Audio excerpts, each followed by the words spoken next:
এক দরিদ্র নারী প্রতিদিন ভোরবেলা নিজের ঘরের দরজার পাশে একটি রুটি ঝুলিয়ে রাখতেন। মুখে বলতেন, যে ক্ষুধার্ত আল্লাহর নামে নিয়ে যাক। মাসের পর মাস এভাবেই চলতে লাগল। প্রতিদিনই একটি বৃদ্ধ লোক আসত, রুটিটি নিয়ে যাওয়ার সময় শুধু একটিই কথা বলত, তোমার মন্দ হবে। এই কথা বলেই সে চলে যেত।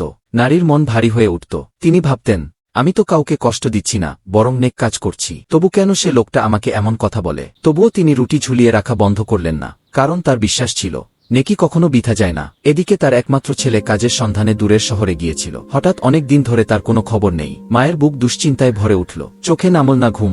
একদিন হঠাৎ দরজায় কড়া নাড়ার শব্দ। দরজা খুলতেই তিনি দেখলেন তার ছেলে। ছেলেটি কান্না ভেজা কণ্ঠে বলল, আম্মা, আমি প্রায় মৃত্যুর মুখে চলে গিয়েছিলাম। খাবার না পেয়ে শরীর ভেঙে পড়েছিল।